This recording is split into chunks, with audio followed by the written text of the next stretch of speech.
Hi అండి. Welcome back to my channel Umashree. Friends, ఈరోజు recipe వచ్చేసి ఎంత తిన్నా ఇంకా తినాలి అనిపించే కొబ్బరి పచ్చడి. మరి ఈ కొబ్బరి పచ్చడిని ఎలా ప్రిపేర్ చేసుకోవాలో నేను మీకు ఈ వీడియోలోని చూపిస్తాను. మరి ప్రాసెస్ ఏంటో చూసేద్దామా? ముందుగా స్టవ్ ఆన్ చేసి ఒక కళాయి పెట్టి అది కాస్త వేడెక్కిన తర్వాత అందులోనే ఒక 3 స్పూన్ల ఆయిల్ వేయాలి.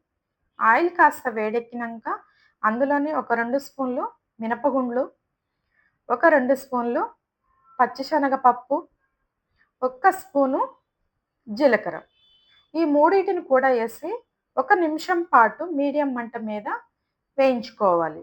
ఇది కాస్త వేగిన తర్వాత అందులోనే ఒక 4, 5 ఎండుమిర్చి, ఒక 4, 5 పచ్చిమిర్చి. ఫ్రెండ్స్, ఈ కారము మనం తీసుకునే కొబ్బరి క్వాంటిటీ బట్టి ఈ కారం తీసుకోవాలి. వీటిని మొత్తాన్ని కూడా ఒక 2, 3 నిమిషాల పాటు వేగిన తర్వాత అందులోనే కొంచెమంత కరివేపాకు కూడా వేసి వేయించుకోవాలి. ఇవన్నీ మంచిగా వేగిన తర్వాత ఈ కొబ్బరి ముక్కలను చిన్న చిన్నగా ముక్కలుగా కట్ చేసుకొని వేసుకోవాలి. వీటన్నిటిని కూడా ఒక 4, 5 నిమిషాల పాటు మీడియం మంట మీద ఉడికించుకోవాలి.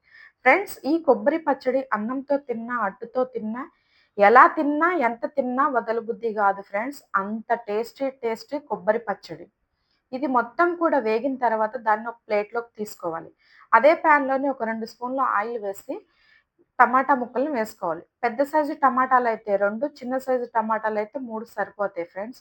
ఆ టమాటాలు వేసిన తర్వాత ఒక స్పూను ఉప్పు వేసి మొత్తాన్ని కూడా మంచిగా ఉడికించుకోవాలి. అది కాస్త ఉడికిన తర్వాత అందులోనే కొంచెమంత పసుపు వేసి మొత్తం కూడా కలిపి మళ్ళీ ఒక నిమిషం పాటు ఉడికించుకొని చల్లారపెట్టుకోవాలి. ఒక మిక్సీ జార్ తీసుకొని ముందుగా వేయించి పెట్టుకున్న కొబ్బరి ముక్కలను మిక్సీ జార్‌లో వేసి మొత్తం కూడా మిక్సీ పట్టుకోవాలి. అందులోనే టమాటాలు కూడా వేసి మిక్సీ పట్టుకోవాలి. ఫ్రెండ్స్, పచ్చడి గట్టిగా ఉంటే మాత్రం కాస్త వేడి నీళ్ళు కాగబెట్టి చల్లార్చి మళ్ళీ మిక్సీ జార్‌లో వేసి ఒకసారి గ్రైండ్ చేసుకోండి. లేదంటే ఇలా సరిపోతది. దీన్ని పోపుకి రెడీ చేసుకుందాం. స్టవ్ ఆన్ చేసి ఒక గిన్నె పెట్టి అందులో సరిపడా ఆయిల్ పోసి అందులోనే ఒక 2 స్పూన్లు మినపగుండ్లు, ఒక 2 స్పూన్లు పచ్చిశనగపప్పు సిమ్‌లో పెట్టే చేసుకోవాలి ఫ్రెండ్స్. ఈ తాలింపు హై ఫ్లేమ్‌లో పెట్టకండి, మాడిపోతది. సిమ్‌లో పెట్టుకొని చేసుకోవాలి. ఒక 2 స్పూన్లు పచ్చిశనగపప్పు వేసిన తర్వాత ఒక స్పూను జీలకర్ర, ఒక స్పూను ఆవాలు.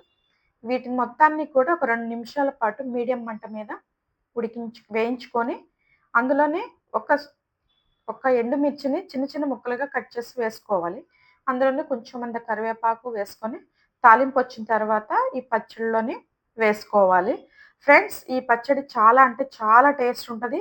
సో, ఎన్నో పోషక విలువలున్న ఈ కొబ్బరిలోని ఇలా మనం పచ్చడిగా ప్రిపేర్ చేసుకొని హాయిగా ఇంట్లోని తినేసేయొచ్చు. చాలా అంటే చాలా సింపుల్‌గా ఇలా మనం రెడీ చేసుకోవచ్చు.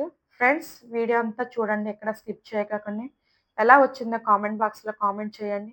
మా ఛానల్‌ని సబ్స్క్రైబ్ చేయండి, లైక్ చేయండి, షేర్ చేయండి. ఫ్రెండ్స్, మరొక వీడియోతోని మీ ముందుకు